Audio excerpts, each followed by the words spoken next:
आज के इस वीडियो में हम देखेंगे कि गन्ना प्रपत्र एनुमरेशन फॉर्म को बीएलओ ऐप पर कैसे अपलोड करना है। हम step by step her option को डिटेल से समझेंगे, इसलिए आप सभी इस वीडियो को अंत तक जरूर देखें। जैसा कि आप सबको पता है, बीएलओ ऐप में लगातार अपडेशन चलता रहता है, तो काफ़ी कुछ न्यू अपडेट हुआ है। जैसे मैपिंग ऑप्शन को अब हटा दिया गया है और फिल एनुमरेशन फॉर्म के अंदर कुछ ऑप्शन को ऐड कर दिया गया है। तो इन सब अपडेट्स को आज के इस वीडियो में देखेंगे। तो सबसे पहले हम बीएलओ ऐप पर लॉगिन कर कर एसआईआर वाले ऑप्शन में आ जाएंगे। इसमें अभी हमें दो ऑप्शन दिखाई देंगे, ईएफ डिस्ट्रीब्यूशन ट्रैकर और फिल एनुमरेशन फॉर्म। ये जो पहले वाला ऑप्शन है, इसके बारे में अपने पिछली वीडियो में बात कर चुके हैं। इसमें थोड़ा सा कुछ अपडेट है, पहले उसको देख लेते हैं। पिछले वीडियो में मैंने बताया था कि ईएफ डिस्ट्रीब्यूशन ट्रैकर में हम गन्ना प्रपत्र का स्टेटस देख सकते हैं। यहाँ कुछ इलेक्टर ऐसे हैं जिनमें इपिक मैच लिखा आ रहा है पहले से, और सिर्फ उन्हीं इलेक्टर के नीचे ईएफ कलेक्टर भी लिखा आता है। तो ऐसे इलेक्टर जिनका इपिक पहले से सिस्टम द्वारा मैच्ड है, उनका गन्ना प्रपत्र जैसे ही आप लेते हो तो यहाँ बीएलओ ऐप पर भी ईएफ कलेक्टेड पर क्लिक कर कर अपडेट करना है। जैसे ही आप ईएफ कलेक्टेड पर क्लिक करोगे, एक अलर्ट मैसेज आएगा। यहाँ यस पर क्लिक कर देना है और यस पर क्लिक करते ही उस इलेक्टर की जो डिटेल है वो ग्रीन कलर में कन्वर्ट हो जाएगी। तो आप समझ गए होंगे, ऐसे इलेक्टर जिन पर पहले से इपिक मैच लिखा आ रहा है, उन इलेक्टर को ईएफ डिस्ट्रीब्यूशन ट्रैकर के अंदर ही कलेक्टेड कर देना है। और जो बाकी के इलेक्टर्स हैं, उनका जब अपने एनुमरेशन फॉर्म फिल करेंगे या अपलोड करेंगे तो वो ऑटोमेटिक कलेक्टेड में चले जाएंगे। तो अब हम इस सेकंड ऑप्शन की बात करते हैं, फिल एनुमरेशन फॉर्म। जैसे ही हम फिल एनुमरेशन फॉर्म पर क्लिक करेंगे, हमें हमारी भाग संख्या के सभी वोटर क्रम वाइज शो होंगे, जिन पर हमें दो ऑप्शन दिखाई देंगे, एक फिल फॉर्म और एक मार्क अनकलेक्टेबल। तो सबसे पहले हम फिल फॉर्म की बात करते हैं। जिस भी इलेक्टर का फॉर्म हमें फिल करना है, यहाँ से हम उस इलेक्टर की डिटेल को सर्च कर सकते हैं by name, by EPIC number और बाय सीरियल नंबर। लेकिन जो सबसे इजी ऑप्शन है वो है स्कैन क्यूआर कोड। गन्ना प्रपत्र के ऊपर एक क्यूआर कोड बना हुआ है, जिसे यहाँ से स्कैन करने पर उस इलेक्टर की डिटेल शो कर देगा जिसका वो गन्ना प्रपत्र है। तो हमें जिस इलेक्टर का गन्ना प्रपत्र अपलोड करना है, उसके गन्ना प्रपत्र पर बने क्यूआर कोड को यहाँ से स्कैन करेंगे। जैसे मैंने एक हरीश चंद के नाम के पर्सन का क्यूआर कोड स्कैन किया तो उसकी डिटेल शो होने लगी। अब हम फिल फॉर्म पर क्लिक करेंगे। फिल फॉर्म पर क्लिक करते ही इस तरह का कोई पेज ओपन होगा, जिसमें जो ऊपर की डिटेल है वो हरीश चंद की 2025 की डिटेल है, और जो नीचे डिटेल दी हुई है वो 2002 की या लास्ट एसआईआर की डिटेल है। इसके अंदर ऊपर तीन ऑप्शन आ रहे हैं। पहला है बीएलओ मैप्ड, दूसरा है सिस्टम सजेस्टेड और तीसरा है सर्च का। अभी अपने बीएलओ मैप्ड को देख रहे हैं। यहाँ पर हरीश चंद को बीएलओ ने पहले से मैप कर रखा था, तभी यहाँ पर हरीश चंद की लास्ट एसआईआर की डिटेल शो हो रही है। ये हरीश चंद की सेल्फ डिटेल्स है। बीएलओ को अगर ये कंफर्म होता है कि ये डिटेल सही है तो वो वेरीफाई एंड कंटिन्यू पर क्लिक कर देगा। इसके अंदर दूसरा केस ऐसा भी हो सकता है जिसमें उस इलेक्टर का खुद का वोट लास्ट एसआईआर में नहीं था, लेकिन उसके फादर का वोट लास्ट एसआईआर में होगा। जैसे आप यहाँ देख रहे हैं, किसी इलेक्टर के रिलेटिव नेम या फादर का नाम क्या है, फूलचंद है, तो उस इलेक्टर का खुद का वोट तो 2002 में या लास्ट एसआईआर में नहीं था, लेकिन उसके फादर का फूलचंद का वोट लास्ट एसआईआर में था। तो यहाँ जो डिटेल शो हो रही है, बीएलओ ने मैप की थी उसके फादर की डिटेल को, तो यहाँ प्रोजनी डिटेल्स में शो करेगा। वो देखिए यहाँ पर डिटेल जो है वो फूलचंद की है, और फूलचंद वो ऊपर जो इलेक्टर है उसका क्या है, फादर है। तो फिल फॉर्म पर क्लिक करने पर ये दोनों तरह की डिटेल्स आ सकती है। उस पर्सन की सेल्फ डिटेल्स भी आ सकती है और उसकी प्रोजनी या वंशज की डिटेल भी आ सकती है, जो बीएलओ ने पहले मैप कर रखी है। अगर ये डिटेल सही है तो बीएलओ को वेरीफाई एंड कंटिन्यू पर क्लिक कर देना है। जैसे ही वेरीफाई एंड कंटिन्यू पर क्लिक करोगे, यहाँ आपसे एक मैसेज पूछता है कि do you want to enter the details of the relative of the elector. यहाँ आप नो पर ही क्लिक करना, क्योंकि ये कह रहा है कि आप किसी रिलेटिव की डिटेल को भी उसमें ऐड करना चाहते हो क्या।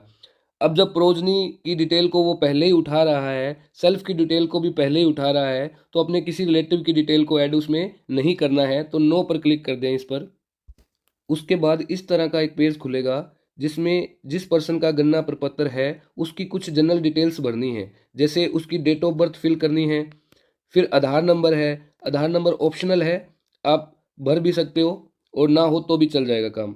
फिर मोबाइल नंबर है, मोबाइल नंबर मैंडेटरी है, मैंने लास्ट वीडियो में भी बताया था आपको। फिर फादर का इपिक नंबर है, ये ऑप्शनल है, आप भरो या ना भरो। फिर फादर का नेम है वो मैंडेटरी है, जिसमें स्टार लगा हुआ है वो जरूर भरना है। फिर मदर का नेम है ये मैंडेटरी है, बाकी सब ऑप्शनल है। तो यहाँ पर date of birth, mobile number, पिता का नाम और माता का नाम ये भरना जरूरी है। और उसके जस्ट नीचे उस पर्सन की डिटेल आ जाएगी जिसका वो गन्ना प्रपत्र है। और अगर आपने उसको सेल्फ मैप्ड किया है, जैसे हरीशचंद्र था तो हरीशचंद्र का खुद का वोट लास्ट एसआईआर में था, तो यहाँ पर हरीशचंद्र की लास्ट एसआईआर की डिटेल है। और अगर इस हरीशचंद्र को अपने इसके माता पिता या दादा दादी से मैप्ड करते तो एक कॉलम और नीचे ऐड हो जाता है यहाँ पर, जिसमें उसके माता पिता या दादा दादी की डिटेल होती। उसके बाद यहाँ हमें भरे हुए गन्ना प्रपत्र की फोटो क्लिक कर कर अपलोड करनी है। कुछ राज्यों में गन्ना प्रपत्र 2 पेज का है, तो यहाँ 2 ऑप्शन दिए हुए हैं। अगर अपने राजस्थान की बात करें तो राजस्थान में गन्ना प्रपत्र 1 ही पेज का है, तो हमें बस सिर्फ 1 पेज ही लगा देना है, अपलोड पेज 1। और उसके जस्ट नीचे उस इलेक्टर की फोटो लगानी है। तो गन्ना प्रपत्र की फोटो लगाने के लिए सबसे पहले हम चूज फाइल पर क्लिक करेंगे। चूज फाइल पर क्लिक करते ही कैप्चर फोटो का ऑप्शन आएगा, इस पर क्लिक करेंगे। जैसे ही फोटो कैप्चर कर कर ओके करेंगे तो गन्ना प्रपत्र की फोटो हमें यहाँ पर शो होने लग जाएगी। और उसके जस्ट नीचे इलेक्टर की नवीनतम फोटो अपने को लगानी है। तो इसके लिए अपलोड क्लिक फोटो पर क्लिक करेंगे। यहाँ पर हमें 2 ऑप्शन दिखाई देंगे, कैप्चर फ्रॉम फ्रंट कैमरा और कैप्चर फ्रॉम बैक कैमरा। अगर आपके पास गन्ना प्रपत्र की हार्ड कॉपी है और उस पर इलेक्टर की फ़ोटो लगी हुई है, हमें वही कैप्चर करके लगानी है, तो आप कैप्चर फ्रॉम बैक कैमरा को यूज़ करो। और जब आप उस इलेक्टर की फ़ोटो को बिल्कुल इसके सेंटर में लेके आओगे तो एक कैप्चर का ऑप्शन शो होने लग जाएगा। इस कैप्चर के ऑप्शन पर क्लिक करते ही वो फ़ोटो क्या हो जाएगी, अटैच हो जाएगी।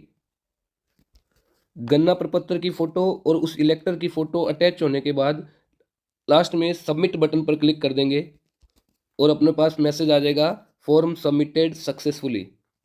ये फॉर्म अपलोड करने के बाद जब मैं इस इलेक्टर की डिटेल को ईएफ डिस्ट्रीब्यूशन ट्रैकर में चेक करता हूँ, स्कैन कर कर या डिटेल से चेक करता हूँ, तो हरीशचंद्र की वो डिटेल थी वो ऑटोमेटिक किस कलर में होगी, ग्रीन कलर में होगी। तो ऐसे इलेक्टर जिन पर इपिक मैच नहीं लिखा रहा, उनके जब फॉर्म को आप अपलोड करोगे तो वो ऑटोमेटिक क्या हो जाएंगे, ग्रीन कलर में हो जाएंगे। और ग्रीन कलर का यहाँ क्या मतलब है, कलेक्टेड, मतलब आपने हरीशचंद्र के फॉर्म को डिजिटाइज कर दिया है। अब हम नेक्स्ट ऑप्शन को देखते हैं, मार्क अनकलेक्टेबल। बीएलओ के एरिया में ऐसे बहुत से मतदाता होंगे जो एब्सेंट होंगे या परमानेंटली शिफ्ट हो गए होंगे, या कुछ इलेक्टर्स की डेथ हो गई होगी, या कह सकते हैं कि वो ऑलरेडी इनरोल्ड होंगे, पहले से कहीं और वोटर होंगे, या जिनका गन्ना प्रपत्र साइन होकर अपने पास वापस नहीं आया है। तो ऐसे इलेक्टर्स के लिए अपने कौन सा ऑप्शन यूज करेंगे, मार्क अनकलेक्टेबल। जैसे यहाँ हम एक एग्जांपल से समझते हैं। जैसे मुझे पता लगा कि यहाँ एक रमेश कुमार का मेरे एरिया में कोई पर्सन है जिसकी डेथ हो चुकी है, मुझे उनके नेबर से या फैमिली से पता लगा। तो मैंने रमेश कुमार का जो फॉर्म था उसके क्यूआर कोड को स्कैन किया या सर्च किया डिटेल से, तो वो यहाँ शो होने लगा और मैंने मार्क अनकलेक्टेबल पर क्लिक कर दिया। तो यहाँ ऊपर लिखा आता है, I have visited the elector 3 times and found him to be, मतलब कि बीएलओ उसके घर पर 3 बार गया। और नीचे 4 ऑप्शन दिए हुए हैं, ऑलरेडी इनरोल्ड, मतलब कि उस इलेक्टर का पहले कहीं और वोट है वो वहां रखना चाहता है और ये वाला वोट वो नहीं रखना चाहता और आपको गन्ना प्रपत्र नहीं दिया। सेकंड ऑप्शन है डेथ, थर्ड ऑप्शन है परमानेंटली शिफ्टेड और फोर्थ ऑप्शन है अनट्रेसेबल या एब्सेंट। तो यहाँ मैंने डेथ पर क्लिक कर दिया और एक प्रॉपर रीजन भी लिखना है, यहाँ मैंने लिख दिया द इलेक्टर इज डेड नाउ। और यहाँ अपलोड एनुमरेशन फॉर्म के अंदर आप उस खाली गन्ना प्रपत्र पर अपनी टिप्पणी लिखकर, जो भी टिप्पणी है क्यों वो प्रॉपर टिप्पणी लिखकर यहाँ उस गन्ना प्रपत्र को अपलोड कर देना है।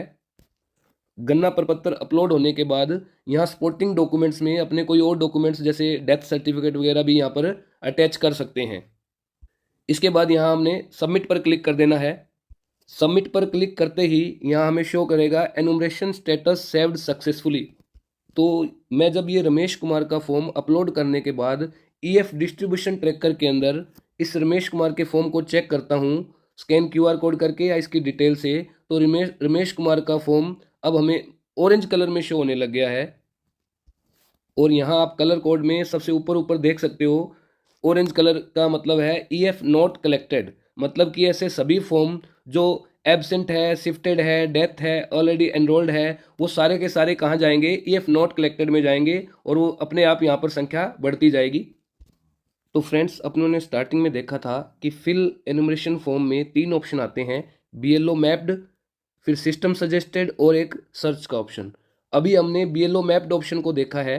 इसके बाद अभी 2 ऑप्शन और है, सिस्टम सजेस्टेड में क्या होता है और सर्च ऑप्शन में क्या होता है। वीडियो ज़्यादा लंबी ना हो जाए इसलिए ये बाकी के 2 ऑप्शन मैं आपको इसके नेक्स्ट पार्ट में बताऊंगा। और अभी भी हम मैपिंग कैसे कर सकते हैं वो भी इन आगे के 2 ऑप्शन में ही है। अगर आपको मेरी वीडियो अच्छी लगी तो प्लीज़ लाइक करें, शेयर करें और सब्सक्राइब करें ताकि हर बीएलओ तक सही जानकारी पहुंच सके। Thank you.